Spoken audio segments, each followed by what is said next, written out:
ইরানে ইসরায়েল ও যুক্তরাষ্ট্রের যৌথ হামলার পর মধ্যপ্রাচ্যের দুই দেশ কাতার এবং বাহরাইনে অবস্থান করা মার্কিনীদের সতর্ক অবস্থায় থাকতে বলা হয়েছে, খবর আল জাজিরার। কাতার ও বাহরাইনে অবস্থিত মার্কিন দূতাবাস থেকে উভয় দেশ অবস্থানকারী যুক্তরাষ্ট্রের নাগরিকদের উদ্দেশ্যে নিরাপত্তা সতর্কতা শেল্টার ইন প্লেস জারি করা হয়েছে। পরবর্তী নির্দেশ না দেওয়া পর্যন্ত সতর্কতা জারি থাকবে। বাহরাইনে মার্কিন দূতাবাস থেকে সামাজিক যোগাযোগ মাধ্যম এক্সে এক পোস্টে তাদের নাগরিকদের সতর্ক করে বলা হয়, আপনারা আবাসস্থল বা অন্য কোনো নিরাপদ ভবনের মধ্যে একটি সুরক্ষিত স্থান খুঁজে নিন, খাবার, পানি, ঔষধ এবং অন্যান্য জরুরি সামগ্রী মজুদ রাখুন। কাতারে অবস্থিত মার্কিন দূতাবাস থেকেও নাগরিকদের জন্য একই ধরনের সতর্কতা জারি করে বলা হয়েছে, আপনার আবাসস্থল বা অন্য কোনো নিরাপদ ভবনের মধ্যে একটি সুরক্ষিত স্থান খুঁজে নিন। সতর্কতামূলক এই নির্দেশনায় আরও বলা হয়েছে, প্রদর্শনী বা বিক্ষোভ এড়িয়ে চলুন, নিজের পরিচয় গোপন রাখুন এবং চারপাশের পরিস্থিতি সম্পর্কে সচেতন থাকুন। ইরান থেকে ইসরায়েলের দিকে ছোড়া ক্ষেপণাস্ত্র শনাক্ত করার দাবি করেছে ইসরায়েলি সেনাবাহিনী। এরপর সতর্কতামূলকভাবে দেশের বিভিন্ন স্থানে সাইরেন বাজানো হয়েছে, খবর আল জাজিরার।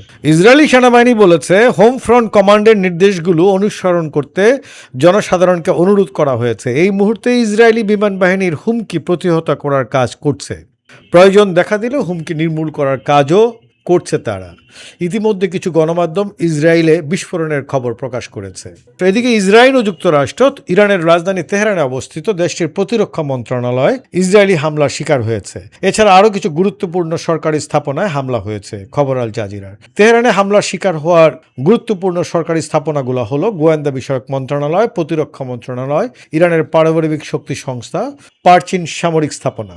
ইরানের রাষ্ট্রীয় সংবাদ সংস্থা IRNA প্রেসিডেন্ট দপ্তরের একটি সূত্রের বরাত দিয়ে জানিয়েছে, তেহরানে ইসরায়েল ও যুক্তরাষ্ট্রের যৌথ হামলার ঘটনায় প্রেসিডেন্ট মাসুদ পেজেশকিয়ান সম্পূর্ণ অক্ষত ও নিরাপদ আছেন, খবর আল জাজিরার। এর আগে তেহরানের অতি সুরক্ষিত পাস্তুর জেলায় দফায় দফায় বিস্ফোরণের শব্দ শোনা যায়। সেখানে প্রেসিডেন্টের কার্যালয়ের সর্বোচ্চ নেতার বাসভবন অবস্থিত। তবে হামলার পর দ্রুতই প্রেসিডেন্টের নিরাপত্তা নিশ্চিত করা হয়েছে বলে প্রতিবেদনে জানানো হয়েছে। এদিকে ইরানে ইসরায়েলের সঙ্গে যৌথ হামলা চালানোর কথা জানিয়েছেন যুক্তরাষ্ট্রের প্রেসিডেন্ট ডোনাল্ড ট্রাম্প। তিনি বলেছেন, ইরানি শাসকদের হুমকি থামিয়ে দেওয়াই যৌথ মার্কিন ইসরায়েলি হামলার লক্ষ্য। ট্রাম্প বলেন, কিছুক্ষণ আগে মার্কিন সামরিক বাহিনী ইরানে একটি বড় যুদ্ধ অভিযান শুরু করেছে। আমাদের লক্ষ্য হলো মার্কিন জনগণকে রক্ষা করা এবং ইরানি শাসকদের হুমকি বন্ধ করা, খবর আল জাজিরার। ইরানে ইসরায়েলি হামলার পর প্রতিশোধ নেওয়ার প্রস্তুতি নিচ্ছে তেহরান।